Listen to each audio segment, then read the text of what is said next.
안녕하세요. 네, 반갑습니다. 이, 드디어 가정의 달이 시작이 되었네요. 예, 자녀들이 있는 집에서는 그래도 그 가장 어려운 시기는 지나갔습니다. 어린이날은 넘겼기 때문에 아주 한 이틀 동안은 거의 왕이었는데, 뭐 평소에도 왕이긴 하지만 집안에서 그 자녀들에게 이 어른들을 공경하게 가르치는 게 점점 힘들어지는 시대가 되고 있다라는 것이 참 안타까운 부분입니다. 그래도 교회에서는 이렇게 어른들을 공경하는 그런 마음을 이렇게 항상 가르치고 또 실천을 할 필요가 있는 것 같습니다.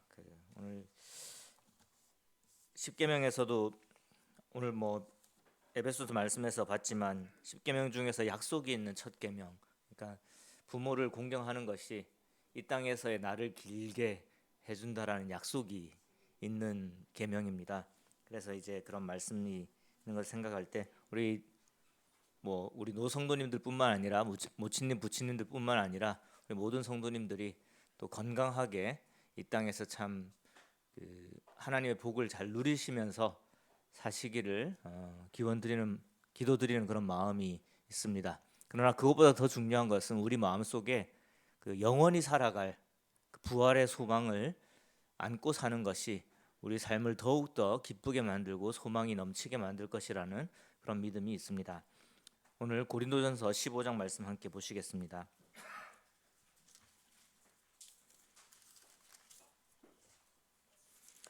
네, 고린도전서 15장 말씀이 조금 내용이 길기는 한데 내용을 잘 아시는 내용이고 읽어보시면 어떤 말씀을 하기 위해서 이러한 기록을 하고 있는지를 잘 알 수 있는 부분이기도 합니다. 그래서 좀 뒷부분을 먼저 제가 읽어드리도록 하겠습니다. 51절부터 15장 51절부터 58절까지의 말씀입니다. 신약성경 284페이지에 있습니다. 51절 보라 내가 너희에게 비밀을 말하노니 우리가 다 잠잘 것이 아니요 마지막 나팔에 순식간에 홀연히 다 변화되리니 나팔 소리가 나매 죽은 자들이 썩지 아니할 것으로 다시 살아나고 우리도 변화되리라. 이 썩을 것이 반드시 썩지 아니할 것을 입겠고 이 죽을 것이 죽지 아니함을 입으리로다.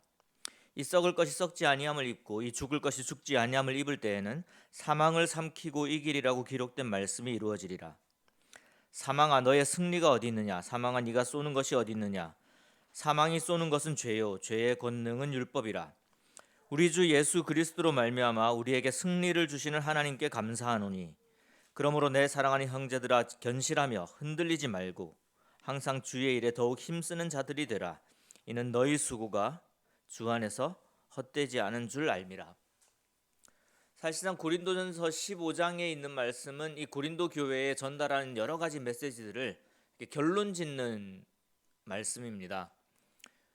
교회에 여러 가지 명령들이 있고 또 어떤 것들은 우리가 지켜야 되는 것이고 지키기 쉬운 것도 있지만 사실상 우리가 사랑을 가지고 모든 것을 참아내면서 이 당시에 여러 가지 사회적인 또는 문화적인 여러 가지 압력들 그리고 정치적인 압력들 핍박들 이런 것들을 이겨내면서 또 교회 안에서 생기는 여러 가지 분쟁들도 또 주위에 가까운 사람들이 나를 힘들게 하는 것들도 그걸 다 참아내면서 주님의 일을 하라라는 이 명령은 사실상 이 당시에 살아가던 그리스도인들에게 참 어떤 면에서는 지키기가 쉽지 않은 그런 명령일 수가 있습니다. 그런 그 명령들을 하고 또 가르침을 주신 후에 마지막으로 이제 결론에 이르는 부분에 있어서 예수 그리스도의 부활을 이야기를 하고 있습니다. 고린도전서에 있는 대부분의 말씀들이 이 고린도 교회의 여러 가지 문제점들이나 여러 가지 의문 사항들 그리고 바울에게 이렇게 문의했던 그런 여러 문제들을 이렇게 해결하기 위해서 썼던 글이고 그래서 그 궁극적인 목적을 무엇으로 하고 있냐면 이 고린도 교회가 예수 그리스도 안에서 예수 그리스도의 몸으로서 이 세상에서 정말 하나님의 사랑을 드러내는 그리고 그 교회를 올바른 교회를 제대로 세우는 그런 데 도움이 되기 위해서 이 글을 썼음을 우리는 계속해서 발견해 왔습니다. 근데 이 교회에 이러한 이야기들이 나오기 시작했습니다. 죽은 자가 부활할 수 없다라는 이야기들이 나오기 시작을 했습니다. 자, 이 세상을 살아가는 사람들이 이 땅을 바라보면서 살게 되면은 이제 자신의 경험과 여러 가지 합리적인 생각들이 자신의 믿음을 이기려고 하는 모습들을 보게 됩니다.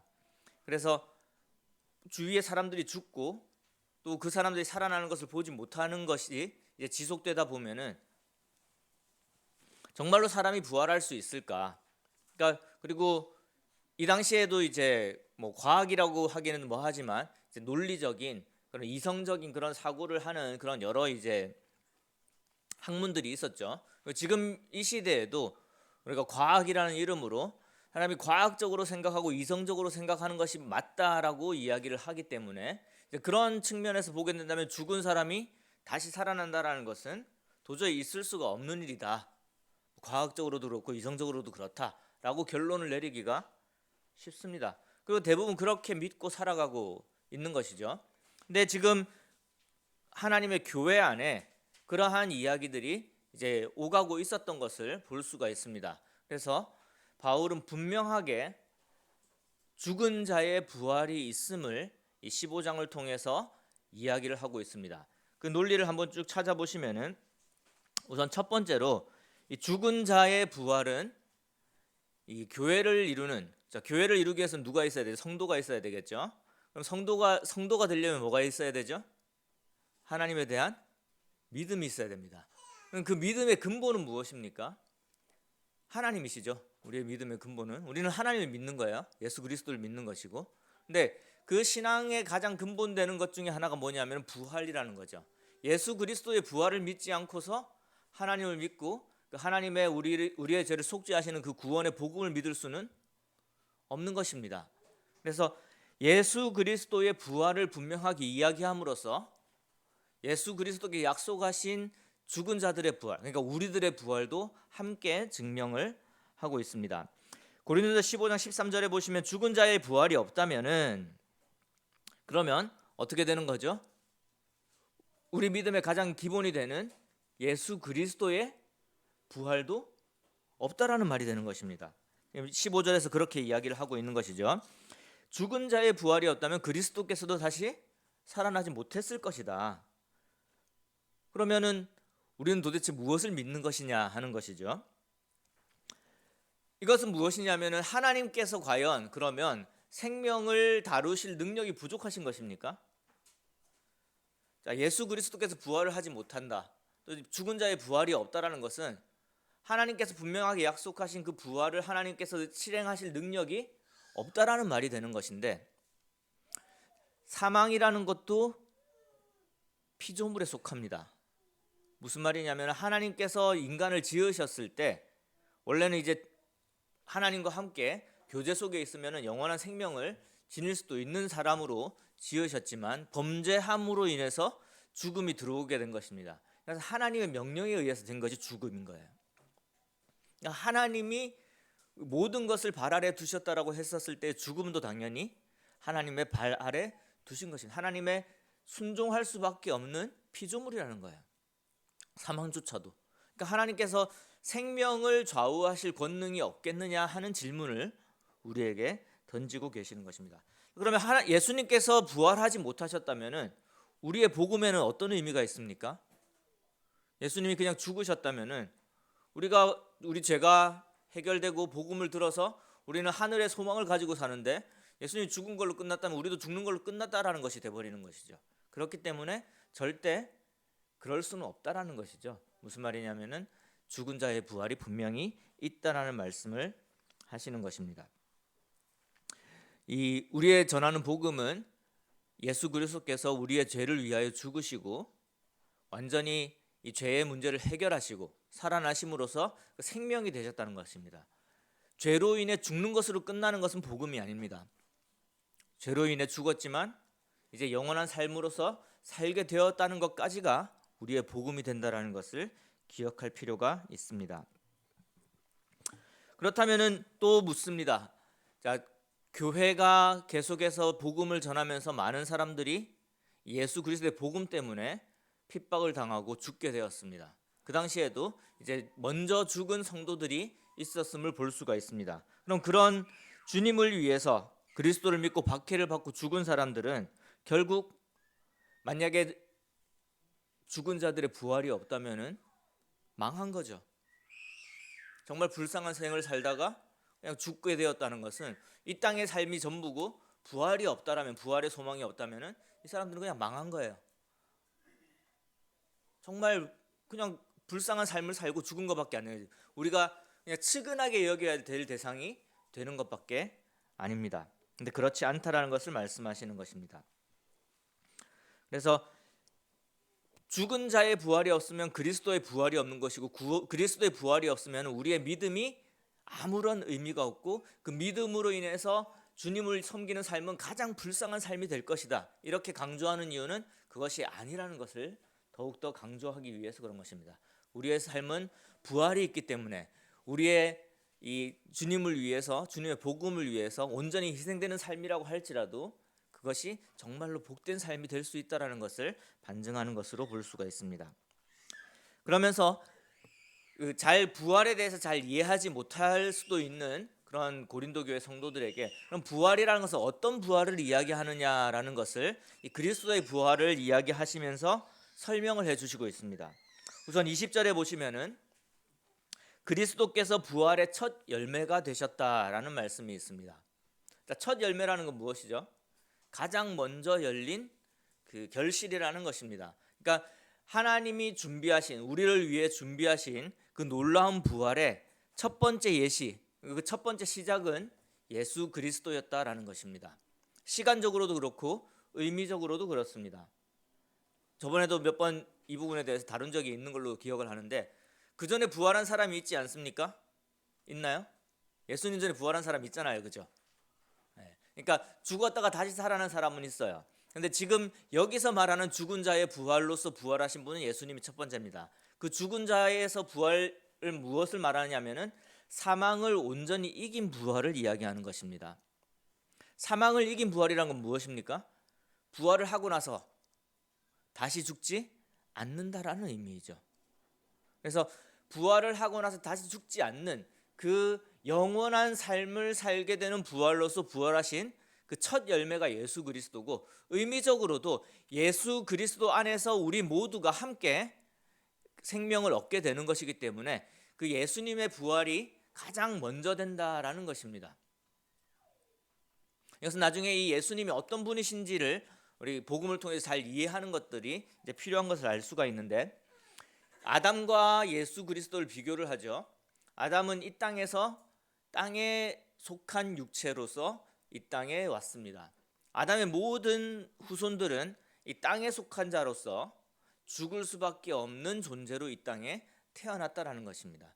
그러나 예수 그리스도는 하늘에 속한 분으로서 이제 완전히 다른 그러한 부활의 몸을 입어서 온전한 생명으로서 영원히 살아갈 수 있는 그러한 몸으로서 부활하게 되셨음을 이 고린도전서 15장에서는 설명을 해주고 있습니다. 아담으로 인한 그 원죄가 하나님의 그 명령을 하나님께 순종하지 않음으로써 모두 죽을 수밖에 없는 그런 죽을 자로 만들었지만, 예수 그리스도께서 이 땅에 오셔서 희생당하시고 부활하심으로써 이 모든 자들이 영원히 살 자로, 영원히 살 수 있는 자로 만드셨습니다. 우리 21절과 22절을 보도록 하겠습니다. 고린도전서 15장 21절입니다. 사망이 한 사람으로 말미암아 죽은 자의 부활도 사망이 한 사람을 말미암았으니 죽은 자의 부활도 한 사람으로 말미암는도다. 아담 안에서 모든 사람이 죽은 것 같이 그리스도 안에서 모든 사람이 삶을 얻으리라. 그래서 예수 그리스도를 통해서 분명하게 우리에게 삶이 오게 됨을 이야기를 하십니다. 그래서 처음 그 증거를 보이셨고, 그것이 우리에게도 미치는 그러한 그 영향력이 있음을 이야기를 합니다. 그러면 예수님께서는 십자가에 달려 돌아가셨다가 부활을 하셨는데, 성도들의 부활은 언제 이루어지는 것일까요? 이제 이런 의문을 가지고 있는 사람들에게 23절에서 이렇게 설명을 하고 있습니다. 오늘 예배 시간에 데살로니가전서에 있는 말씀도 보았는데 동일한 내용이 여기에 있습니다. 23절을 보시면은 그러나 각각 자기 차례대로 되리니 먼저는 첫 열매인 그리스도요 다음에는 그가 강림하실 때에 그리스도에게 속한 자요 그 후에는 마지막이니 그가 모든 통치와 모든 권세와 능력을 멸하시고 나라를 아버지 하나님께 바칠 때라. 예수님이 다시 오시는 시점입니다. 예수님이 다시 오시게 되면은 이제 죽은 자들이 온전히 새로운 몸으로 부활을 하게 됩니다. 그때 그 부활은 예수 그리스도께서 부활하신 것과 마찬가지로 영원히 살 수 있는 새로운 몸으로 부활을 하게 될 것입니다. 그래서 우리는 이 예수님의 다시 오심을 기다리고 있는 것입니다. 자, 이 당시에 있는 사람들을, 이 당시에 예수님을 믿었던 사람들, 바울도 마찬가지고 그들이 예수님께서 오시는 그 다시 오심이 굉장히 임박했음을 이야기를 하고 이렇게 기록을 하고 있었습니다. 그러면은 이때에도 그렇고 지금도 궁금한 사람들이 있는 거예요. 그럼 죽은 사람들은 이제 새로운 몸으로 다시 살아나는데 그 예수님이 오실 때 살아있는 사람들은 어떻게 되느냐? 어떻게 된다고 말씀하시죠? 변화를 입는다라고 말씀을 하시는 거죠.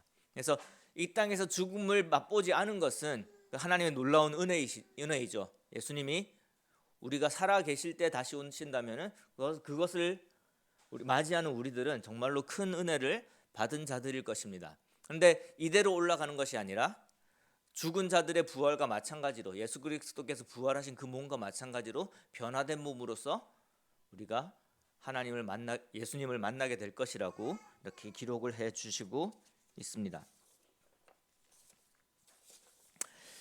아까 하나님께서 모든 것을 창조하신 분이시기 때문에 이 모든 것을 주관하실 능력이 있으신 분이라는 것. 그러니까 생명을 주관하시는 분도 하나님이십니다. 우리에게 생명을 주시는 분도 하나님이시고 그 생명을 앗아가시는 분도 분명히 하나님이십니다. 하나님의 이 허락이 없이는 어떠한 것도 이 땅에서 이루어지지가 않습니다. 근데 죽음도 마찬가지로 하나님의 권능 아래에 있는 것이기 때문에 이제 예수님이 다시 오시게 되면은 어떤 일이 벌어지냐면은 이 우리를 죄를 짓게 한 그 사단과 함께 죽음까지도 하나님께서 멸하신다라고 되어 있는 것입니다. 자, 죽음이 멸해졌습니다. 죽음이라는 게 없어진다라는 이야기예요. 그러니까 우리는 영원한 삶으로서의 부활을 하게 되는 것입니다.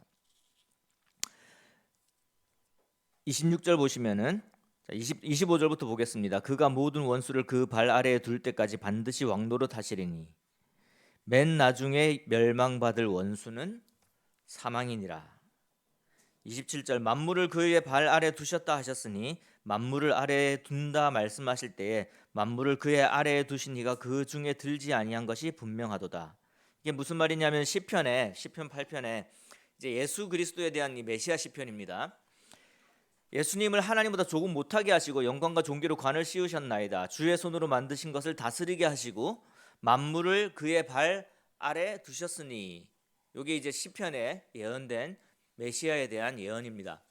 그것이 지금 이 고린도 15장에서 말씀하다시피 예수 그리스도를 통해서 앞으로 이루어질 것인데 예수 그리스도 발 아래에 모든 만물이 있다라는 것은 그 발 아래에 있는 것에 예수 그리스도가 속하지 않는다는 건 분명하다라는 이야기예요. 무슨 말이냐면은 사망을 심판하실 때에 그 사망을 다스리는 분이시지 사망 안에 거하시는 분이 아니시라는 것입니다.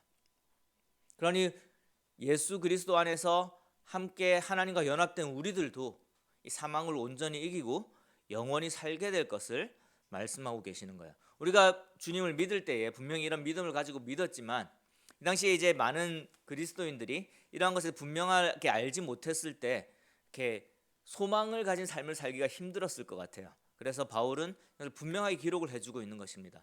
우리는 사망을 이긴 자라고 기록해 주시는 거예요. 왜냐하면 예수 그리스도께서 사망을 이기셨기 때문에 그렇다는 거예요. 예수 그리스도께서 사망을 이기시고 우리를 분명하게 부활하게 하실 분이시기 때문에 그리고 그 사망조차도 심판하실 분이시기 때문에 우리 예수 그리스도를 믿는 이 모든 성도들은 부활의 소망을 가지고 살아가야 된다는 것을 말씀해 주고 계십니다.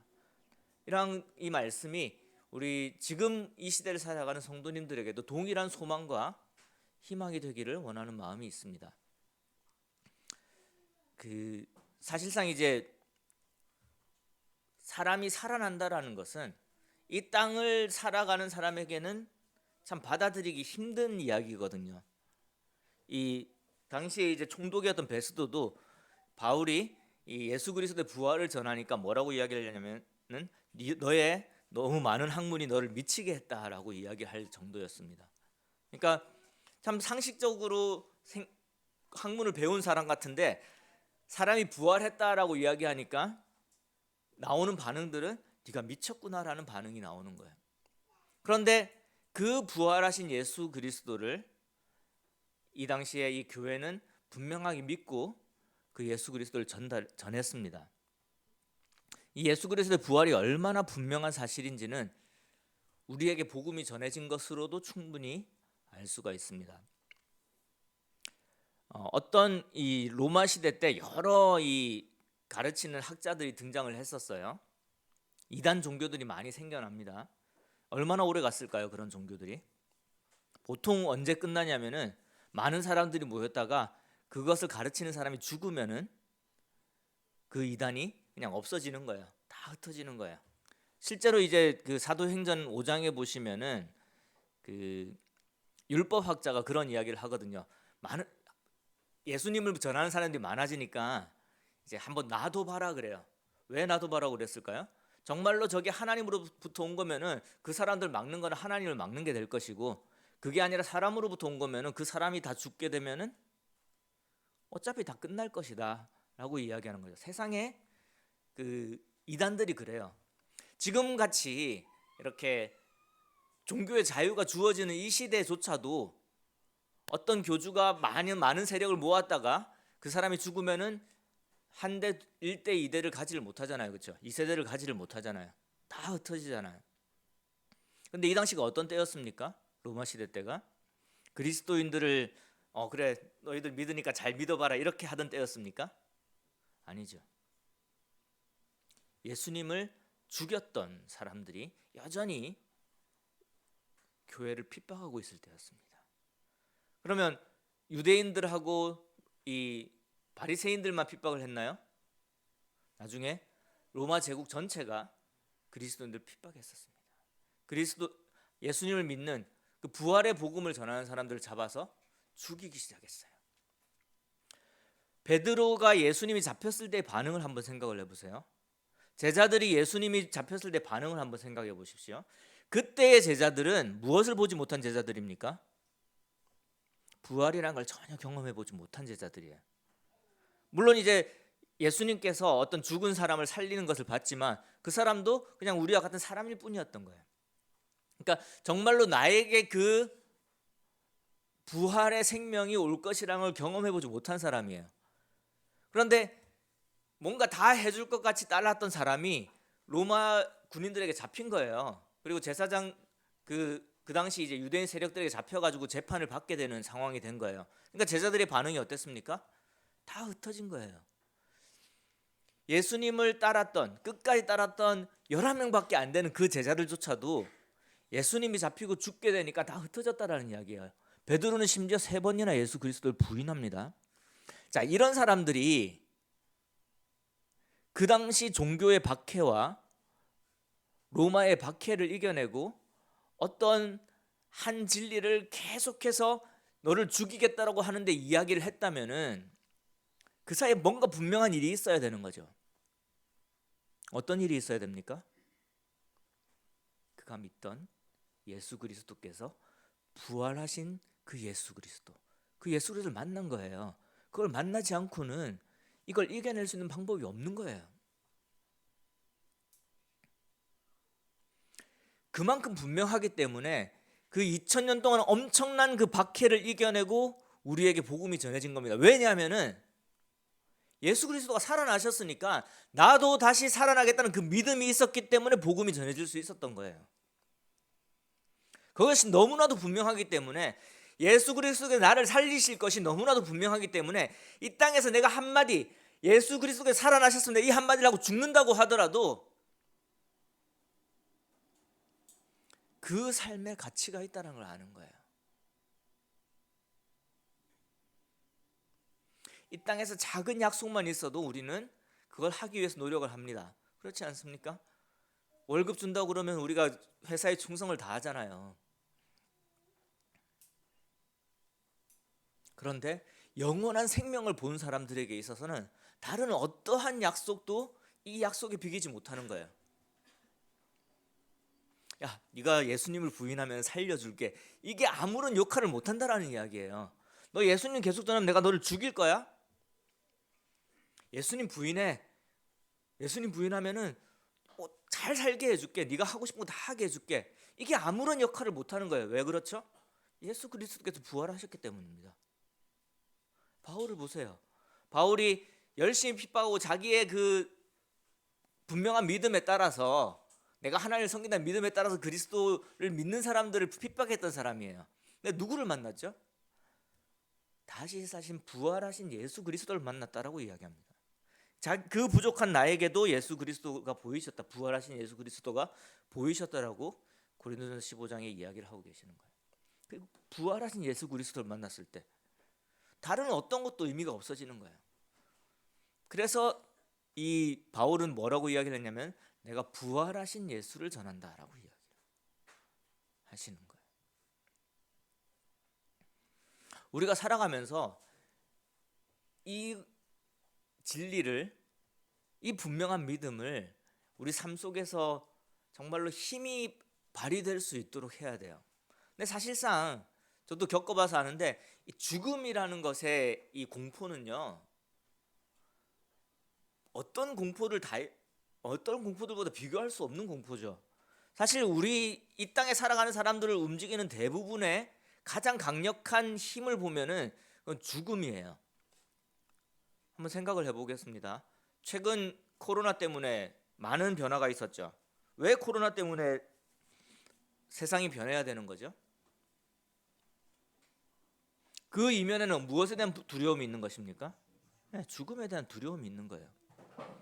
죽음에 있는 두려움이 있으니까 누군가 이것 때문에 죽을 수 있다고 생각을 하니까 마스크를 쓰고 백신을 맞고, 백신 맞다가 죽는 사람도 있잖아요. 그런데 왜 백신을 맞아요? 그렇죠, 안 죽으려고 맞는 거예요. 그러니까 코로나 때문에 죽는 게 더 두렵기 때문에 더 큰 두려움이 작은 두려움을 이기는 거예요, 항상.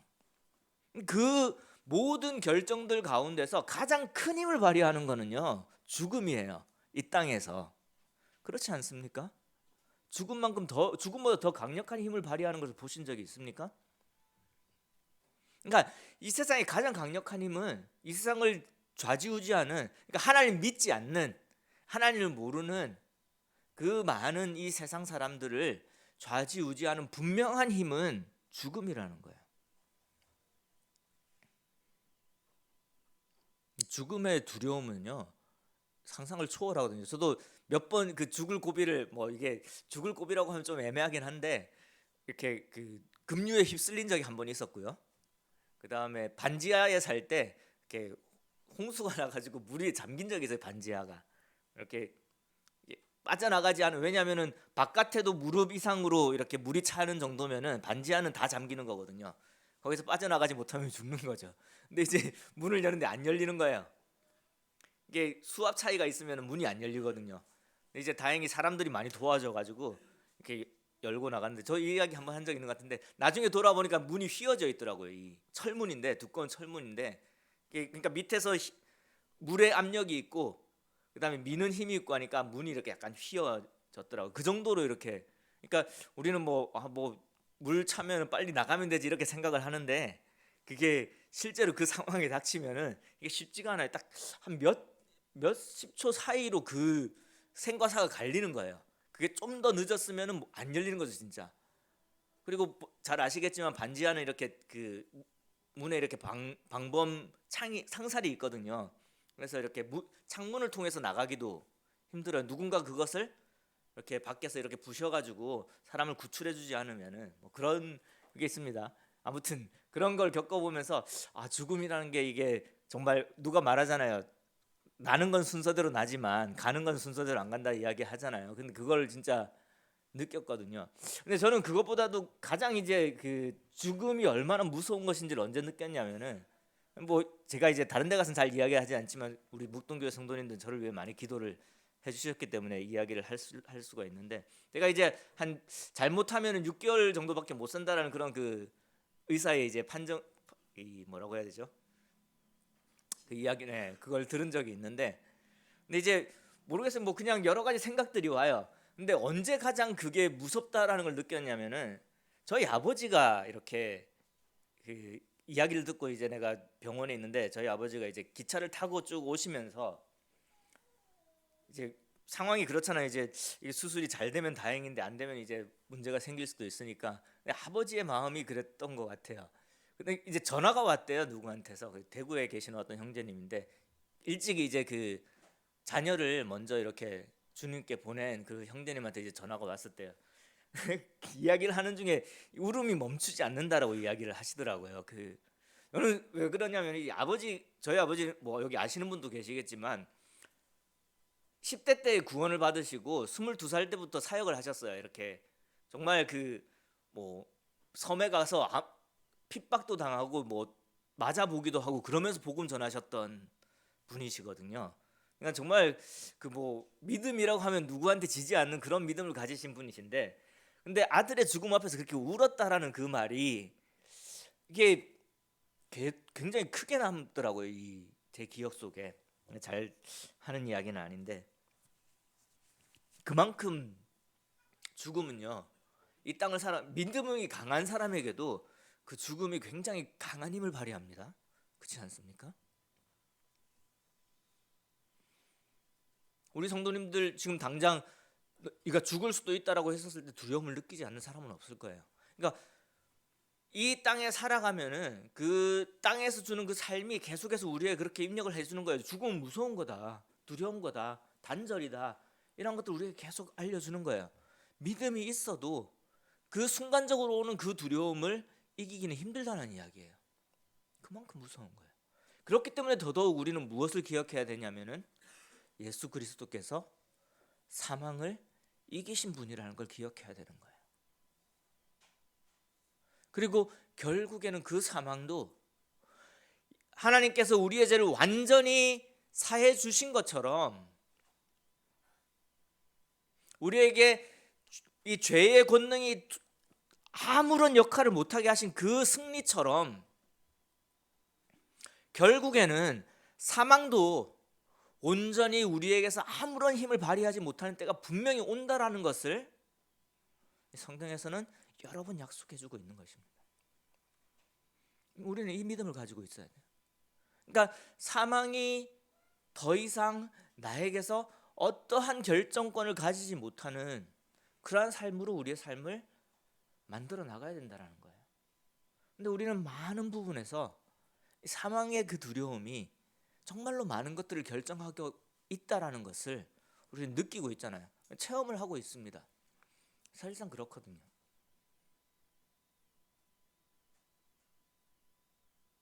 그런데 예수님의 약속은, 하나님의 약속은 우리는 사망을 이긴 자들이라는 거예요. 하나님께서 예수 그리스도의 발 아래에 사망조차도 두실 것이라는 약속을 하신 겁니다. 우리는 그 예수님을 믿는, 분명히 부활하셔서 지금도 살아계시고 나중에 다시 오셔서 우리를 그의 품 안에 안으실 분이신데, 그분께서 사망을 온전히 이기시고 그 사망마저도 벌하실 것이라는 것을 여기서 약속해주고 있습니다. 그렇기 때문에 제가 이 죽음에 대한 두려움이 가끔 저를 이렇게 지배할 때가 있어요. 이 PTSD라고 그래요. 이렇게 약간 어떤 이제 무서운 일을 당하고 나면은 이렇게 가끔 그런 것들이 이제 이렇게 다시 올 때가 있어요. 그런 두려움이. 그런 게 올 때마다 제가 기억을 하면서 이렇게 보는 말씀이 있습니다. 그게 여기에 있는 말씀이에요. 55절에 있는 말씀이에요. 사망아, 너의 승리가 어디 있느냐? 사망아, 네가 쏘는 것이 어디 있느냐? 정말 놀라운 말씀 아닙니까? 이 세상 모든 사람에게 사망은 엄청난 힘을 가지고 있어요. 근데 바울은 이렇게 말하는 거야. 네가 무슨 힘이 있냐? 라고 말씀하고 계시는 거예요.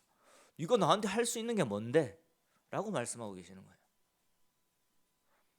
죽음아, 네가 나한테 할 수 있는 것이 무엇이냐? 네가 가진 힘이 도대체 무엇이냐? 왜요? 이미 예수님께서 사망을 이기셨기 때문에 그래요. 예수님을 믿는다면서 이것을 믿지 못하는 사람들은 예수님을 믿는 것이 아닌 겁니다. 예수님을 믿는다면은 우리의 삶 속에서 사망이 어떠한 힘을 발휘하지 못하는 것을 경험해야 되는 거예요. 그것을 경험할 때 우리는 뭘 할 수 있냐면은 결론입니다. 58절에 그러므로 내 사랑하는 형제들아 견실하며 흔들리지 말고 항상 주의 일에 더욱 힘쓰는 자들이 되라. 이는 너희 수고가 주 안에서 헛되지 않은 줄 알미라. 자, 몸에 부활이 없다고 한 사람들에게 뭐라고 이야기했습니까? 몸에 부활이 없다면은 복음을 전하다가 죽은 사람만큼 불쌍한 사람은 없다라고 이야기를 했죠. 그런데 결론이 무엇입니까? 그것이 아니다. 너희의 수고가 주 안에서 헛되지 않을 것이다. 왜요? 우리는 다시 살아날 것이기 때문에. 예수님이 부활하셨기 때문에 그렇습니다.